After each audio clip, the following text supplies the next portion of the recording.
แต่ตอนนี้เปิดจีบบ้านน้องกาดักซับไททอลหรือก็ซับไททอลจีบภาษาขมายน้องวิดีโอระบบเนี่ยตอนนี้เมนเน่จังวิดีโอนี้ชมนึงធ្វើការបางហាញវិធីងាយស្រួលសម្រាប់អ្នកទាំងអស់គ្នាអាចដាក់បានបាទចឹងអ្នកទាំងអស់គ្នាតែងតែសួរខ្ញុំថាបងដាក់ subtitle ជាភាសាខ្មែរនៅក្នុង DaVinci Resolve ហើយជាមួយនឹង font ដែលបងប្រើហ្នឹងតើគេដាក់យ៉ាងម៉េចចឹងចូលទៅមើលវីដេអូទាំងអស់គ្នាខ្ញុំនឹងបង្ហាញងាយស្រួលមិនពិបាកទេប៉ុន្តែបញ្ជាក់សម្រាប់តែអ្នកប្រើ DaVinci Resolve ទេអូខេអ្នកទាំងអស់គ្នាចឹងប្រហែលរយៈពេលនេះមានបញ្ហាឬក៏គេហៅថារឿង drama ជាច្រើននៅលើ social media មែនទេពាក់ព័ន្ធជាមួយនឹង content ពាក់ព័ន្ធជាមួយនឹងអ្វីដែលมันជាផលប្រយោជន៍សម្រាប់យើងអញ្ចឹងខ្ញុំជឿតែអ្នកទាំងអស់គ្នាដឹងថាប្រភេទ content បែបណាដែលអ្នកទាំងអស់គ្នាមើលទៅវាជួយឲ្យអ្នកទាំងអស់គ្នាកើនចំណេះអញ្ចឹងណាមែនទេកើនចំណេះអញ្ចឹង content បែបម៉េចដែលអ្នកទាំងអស់គ្នាគួរស្រាវជ្រាវឬក៏ search អូខេអញ្ចឹងអ្នកដែលអត់ទាន់ follow ខ្ញុំសូម follow ម្នាក់មួយទៅដើម្បីទទួលបានវីដេអូថ្មីៗបន្ថែមទៀតបាទអញ្ចឹងថ្ងៃនេះខ្ញុំនឹងមកចែករំលែកនៅវិធីក្នុងការដាក់ subtitle ជាភាសាខ្មែរនៅខាងក្នុងវីដេអូរបស់អ្នកទាំងអស់គ្នាឬក៏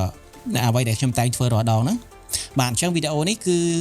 វិធីដាក់ subtitle ហ្នឹងពាក់ព័ន្ធជាមួយនឹង DaVinci Resolve ជាមួយនឹងកម្មវិធីសម្រាប់ edit វីដេអូតែម្ដងហើយជាភាសាខ្មែរអញ្ចឹងខ្ញុំអត់ទាន់ធ្វើជាមួយនឹងកម្មវិធីទូរស័ព្ទអីទេបាទមូលហេតុដែលខ្ញុំអត់ទាន់ធ្វើពីមុនមកហ្នឹងគឺដោយសារអ្នកទាំងអស់គ្នាសួរខ្ញុំច្រើនគ្រប់ពេលវេលាក្នុងវីដេអូរបស់ខ្ញុំ comment ដោយសារខ្ញុំអត់ទាន់មានពេលវេលាក្នុងការធ្វើហើយ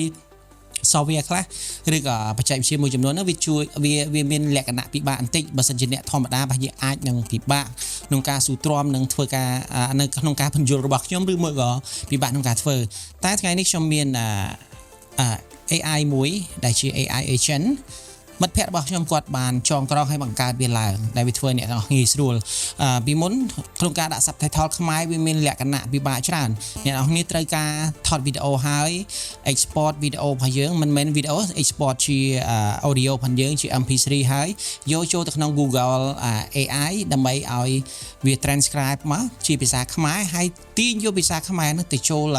កម្មវិធី AI មួយទៀតដើម្បី convert ទៅជា subtitle ហើយទើបបានទាញវាចូលមកក្នុង DaVinci Resolve វិញអញ្ចឹងវាមានលក្ខណៈរៀងពិបាកបន្តិចសម្រាប់អ្នកដែលអត់ប៉ះអត់ងាយអត់ដែលមាន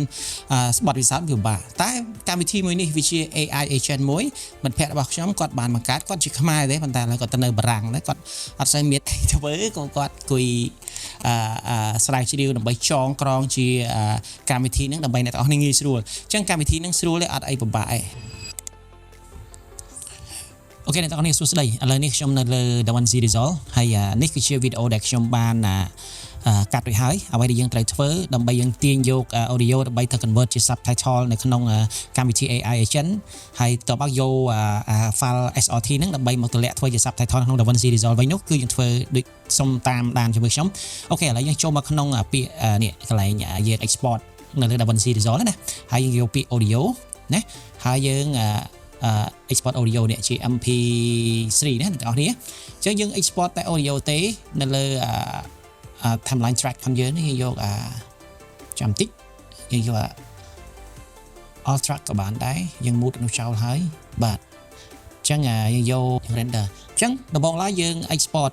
audio file ឬក៏ MP3 file ហ្នឹងឲ្យចេញជារូបរាងសិនហើយបន្ទាប់មកយើងយក audio file ហ្នឹងទៅconvert នៅក្នុងកម្មវិធី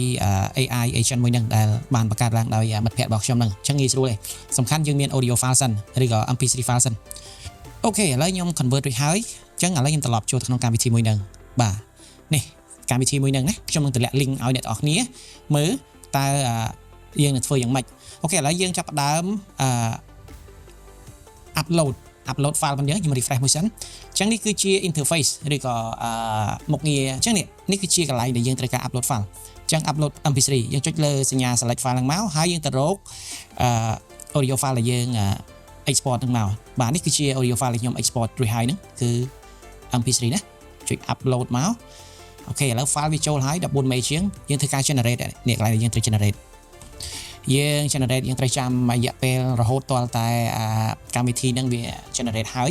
បាទវាគឺជា AI ដែរផន Google ដែរគាត់ធ្វើការចងខ្ញុំអត់មានជំនាញទេតែគេចងមិនអីមិនខ្ញុំអត់ដឹងទេតែឥឡូវនេះគាត់ធ្វើអញ្ចឹងទៅខ្ញុំ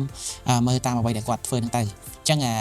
process ផ្សេងពាក់ព័ន្ធនឹងវិធីចង AI ហ្នឹងរឿងផ្សេងណាអញ្ចឹងឥឡូវនេះកម្មវិធីវាកំពុងតែ process ហើយតើយើងប្រើរយៈពេលប្រហែលហ្នឹងគឺស៊ីសងទៅលើថេរវេលានៃវីដេអូរបស់យើងតើវីដេអូរបស់យើងប្រវែងប៉ុន្មាន MP3 របស់យើងប្រវែងប៉ុន្មានវានឹងធ្វើការ generate អូខេ okay เนี่ยโอเคឥឡូវយើងចាញ់ហើយបាទមានន័យថាវាបាន complete ឲ្យយើងហើយយើង scroll ទៅមើលដល់ក្រោមទៅបាទអញ្ចឹងវីដេអូរបស់ខ្ញុំប្រហែលជាប្រហែលនាទី 5-6 នាទីដែរអញ្ចឹងនេះអូខេអញ្ចឹងអានេះខ្ញុំសន្មត់ថាវា generate ហើយអញ្ចឹងវិធីបន្ទាប់ទៀតអ្វីដែលយើងត្រូវធ្វើនេះយើងចុចទៅលើពី export នេះ export SRT នេះយើងចុច export មកវានឹងធ្វើការ download អូខេនេះគឺជា file audio track ដែលវាមានឈ្មោះចុងក្រោយ SRT ហ្នឹងអញ្ចឹងយើងទៅរក file ហ្នឹងណាអ្នកទាំងអស់គ្នាយើងទៅរក file ហ្នឹងដែលយើង download នៅក្នុង download ផងយើងចុច search មកហើយយើងដាក់នៅទីតាំងណាក៏បានស្រេចយើងប៉ុន្តែឥឡូវនេះគឺខ្ញុំទាញវាចូលមកក្នុង folder មួយដែលជា folder នេះផងខ្ញុំចុច copy ក៏បានចុចចុច copy មកហើយខ្ញុំទៅរកទីតាំងដែលខ្ញុំដាក់ដើម្បីងាយស្រួលយើង organize folder យើងរៀបចំ folder របស់យើងណាអញ្ចឹងនេះគឺជា file SRT ខ្ញុំផាសចូលទៅក្នុង document ផងខ្ញុំរួចជាស្រេចអូខេយើងត្រឡប់មក DaVinci វិញអញ្ចឹងនៅលើ DaVinci ណាអ្នកនរគ្នា DaVinci យើងនៅលើនេះ timeline យើងនេះចុចទៅពាក្យ add track ណា add subtitle track មួយសិនផលិតជាការស្រេចអូខេតបមកយើងទៅរកពាក្យអីគេនេះ audio track ដែលយើងdownload ពីកម្មវិធី AI មិញហ្នឹងគឺតម្លាក់ចូលនៅក្នុង folder ផងយើងផ្លឹបហើយទាញវាចូលមកលើនេះមកហើយហេអញ្ចឹងនេះជាការស្រេចវាអត់មានអីពិបាកឲ្យយើងទេណាអ្នកនរវាចេញជាភាសាខ្មែរហើយណាអូខេចេញដូរ font ឥឡូវ font ដែលអ្នកនរនេះចង់បានចង់ឃើញចង់ load ណាអញ្ចឹង font ដែលខ្ញុំចង់បានវាមានពីរ option ទី1យើងដូរ preset វាសិនដែលវាឲ្យវាមាន highlight ពណ៌ទៅតាម audio ដែលយើងចង់បានណាអញ្ចឹងចូលទៅក្នុង media file ផងយើងនៅក្នុង effect ផងយើងទៅរកពាក្យគេ highlight យើង search ទៅពាក្យ highlight សិន highlight word ណា highlight នេះតម្លាក់នឹងចូលសិនណាតម្លាក់នឹងចូល preset ផងយើងសិនផ្លឹបអញ្ចឹងនៅពេលហ្នឹងនៅពេលយើងតម្លាក់បែបនេះគឺ font វាលែងស្គាល់ហើយណាដោយសារវាជា font ភាសាអង់គ្លេសអញ្ចឹងយើងចូលយើងចុចឲ្យចំនេះទីតាំងហ្នឹងមកហើយទៅរកពាក្យ track នេះចុចលើពាក្យ track នេះមកហើយទៅរកអីគេ font យើងដូរ font នេះមកយើងដូរ font អញ្ចឹង font ដែលខ្ញុំប្រើគឺខ្ញុំប្រើ KH ចាំតិចអ្នកនរគ្នា KH ណា